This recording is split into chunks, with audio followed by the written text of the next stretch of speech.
Hey peeps, it's hard to believe it's already the end of the calendar year of 2025. It's gone by so quickly, and I love sharing my yearly favorites, but it's kind of crazy how quickly we got here. And there are so many decks I wanted to put on this list, but I am keeping this list to my top 5 decks of 2025. I have one honorable mention, and I will explain that in a moment. These are not new decks. Well, one of them is new for 2025, but the other decks are existing decks that I either purchased or was gifted prior to this year. However, my relationship really blossomed and unfolded with these decks throughout 2025. And I'm excited to see where 2026 will take us in our work together. As I said, I do have one honorable mention, and this is The Dark Mirror by Laura Sava. I ended up working with this a great deal in client work throughout 2025, particularly around shadow work. This is a wonderful deck to get right into where a shadow wound is showing up for you in your journey and story. And the artwork in its darkness, but also its intensity, really can highlight emotions that can help you access your shadow wounds.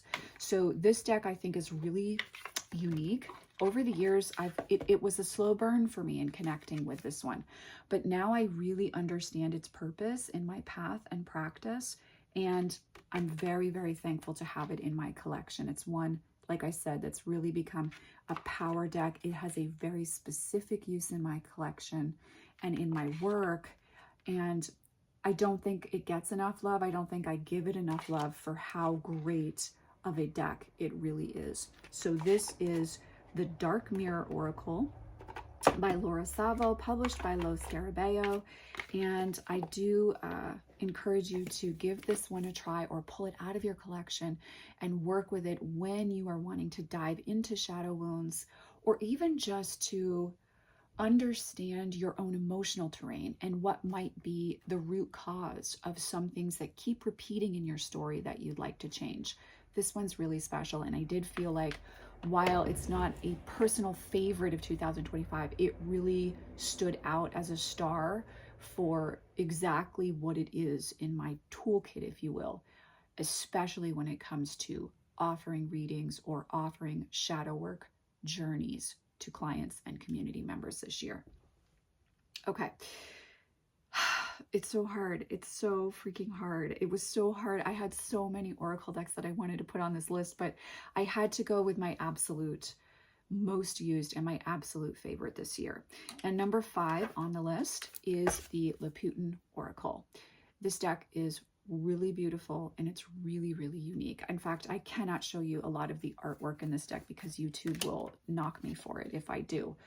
But if you are wanting to explore your own inner terrain, come to know yourself, tap into maiden energy, and access a wild feralness within you, this is the deck for you. It's so special. It's so unique. It is so beautiful. There's nothing else like it in my collection. And this year, I really came to understand how we're meant to work together. And it's for very reflective times for myself when I'm growing, when I'm changing, when I'm evolving. And it's time to come to understand a new part of myself, or to explore a part of myself I've ignored or put away because of all the roles and responsibilities that I have to hold in my life. So if you are looking for a deck to help you access those places for yourself, I really cannot recommend Loputyn Oracle enough, and it is number 5 in my favorites for 2025. Number 4 on my list is a deck that has become my number 1 deck for personal shadow work, for accessing the crone, and for stepping into integrating the wisdom of the void. And this is the Cave of Sybil Oracle by Tiera May. I believe it is currently out of print. I think she may have just sold her last copy, but I will put Tiera's website down below so you can keep an eye for possible reprintings in the future. I do want to be honest that this is in my top 5 Oracle decks, even though you cannot currently purchase it if you don't have a deck to my knowledge. But as I said, I will put her website down below. Keep an eye, because you never know when Tiera is going to re-release things or create new editions. And this deck is really there. I literally have nothing like this deck in my collection. It will always be in my top 5 Oracle decks from now on, for the most, you know, I can't promise that, but yeah, I would say it will be, because I don't have another deck like this in my collection. And I use this for my personal shadow work. And again, for invoking the power of the crone, the power of the blood, the power of the void for women. Each card is a magical ritual and doorway within itself, and you don't work with it like a normal Oracle deck. It's also meant to be worked with at night. It's meant to be worked with in a very specific way. And while you definitely have the freedom to work with the deck however you are called to, I would encourage you to work with it in a magically, to work with it very specifically, and not to use it like you would a typical Oracle deck, because it is not a typical Oracle deck. Excuse me. I had the deck flipped over. That was the deck back from my last working. There's nothing like this deck, and I can't live without this deck, and I don't want to, really. And for me personally, this deck is the one. I don't use this deck for anyone else but myself. And if I have pulled for you from this deck, it's for a very specific reason, because there's only been a few people outside of myself that I've used this deck with. So this one is integral. She's core. She's essential for me. And I cannot hype this deck up enough. This is the Cave of Sybil Oracle by Tiera May. Next on the list is Fiona Horn's Lost Oracle. This was gifted to me by a wonderful sister in the cards, and I love it so much. I purchased an additional copy of this edition, because for me, this deck very beautifully shows and shares the witch's path as I walk it. It's earthy. It has an element of folk witchcraft, but it's also a path that can open up and embrace, a deck that can open up and embrace the many various aspects and traditions and lineages within witchcraft itself. But it just has this beautiful feminine earthy feel to it that holds a wisdom place of mother and crone in the bridge between really, really beautifully. And it's a wonderful deck to tap into your practice and path as a witch, to encourage you to work that path magically, and also to feel supported on your journey by your gods, your guides, your familiars, and to feel your power as a witch, that sacred feminine magic that's ineffable, and yet you know it when you feel it. And this deck gives that to you. I've used this deck constantly in 2025 for myself, on Patreon, in my community. Every single week I use this deck. And in many, many, many readings, including my year ahead readings, this deck is being used because it's so effective. It's so powerful for those of us on these unique spiritual journeys who want to be embodied in our practice. This is the one for that, in my opinion. And in 2025, I feel like we really solidified our working relationship. And it's very clear to me the journey that we share together. This is mass produced, and so you can find it on Amazon. Again, this is The Lost Oracle by Fiona Horn. All right, my top 2. It's so hard to keep it to 5, but here we are. My second favorite deck of the year is the Death Doula Oracle. I used this a great deal in mentorship packages this year, and the wisdom that this deck offers us is profound. In tapping into our feminine wisdom, in allowing ourselves to change, in allowing parts of ourselves, our story, our journey, our beliefs to die away, and to embrace growth, and to embrace the exhale and the pause that death represents for us on our journey. Also, the artwork just deeply calls to me as someone who loves photography. And I feel like each card is not only an understanding or an awareness offered, but there's also ritual that this deck encourages. And so it becomes a sacred, not only a sacred tool, but it becomes the ritual itself. The deck becomes a part of the ritual. And there's something really powerful about that and unique about this.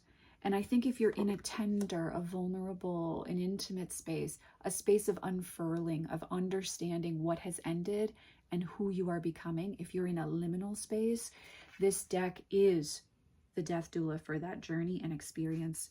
And not only is this one I used all the time in client work in 2025, I also used it constantly for myself in personal practice. This is an independently crafted and published deck, and I will put the artist's website down below if you're interested in purchasing it. It's a truly, truly special deck.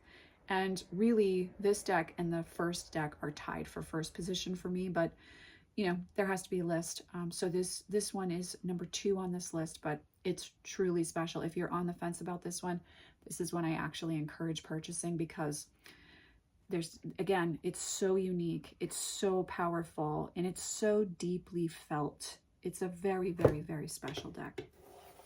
And my number 1 Oracle deck fave of 2025, no surprise for many of you, is These Blue Bones Oracle by Rose Bay Tarot. This is independently created and published, and I will put the link to purchasing this deck in the description box down below. I am crafting my own guidebook with this deck, in which for each card I write a poem. So this is a deck that is reflective. It's become a daily part of my magical practice, but also my artistic expression and my creativity, because each morning when I sit to write that poem and I sit with the energy of the card, I'm really building intimate, personal relationship with this one. And so for me, this is a deeply magical deck as well as a beautiful deck. And it's one that I use for anything and everything, and that I'm, again, really developing relationship with.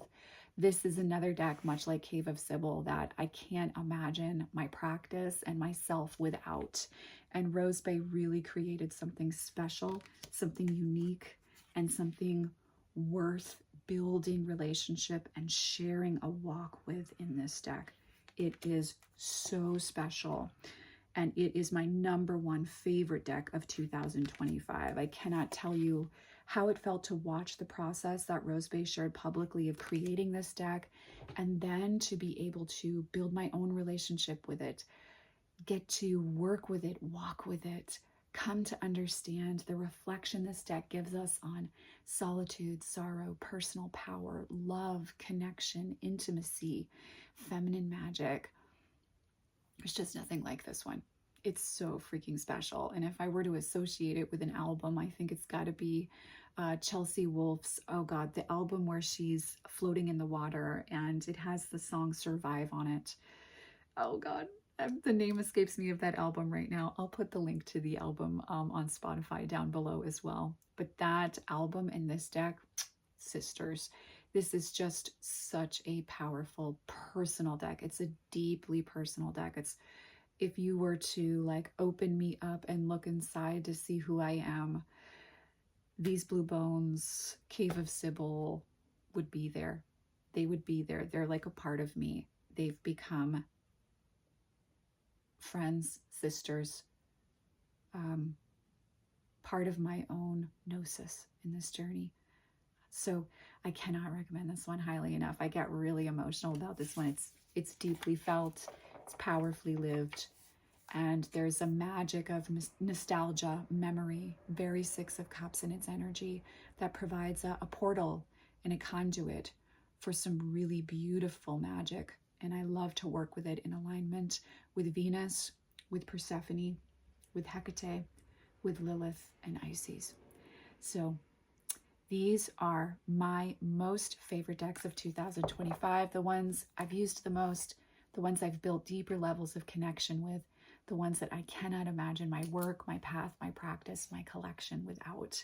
Let me know what your top 5 Oracle decks of this year have been down below. I will love getting a chance to read them, see what inspired you, who you built closer relationship with, who you feel the most connected with when it comes to Oracle decks. 2025 has been an intense year, and it feels good to have been able to share that growth and the endings that comprise this year as well with these powerful decks. Thank you for sharing this journey with me. Thank you for being here.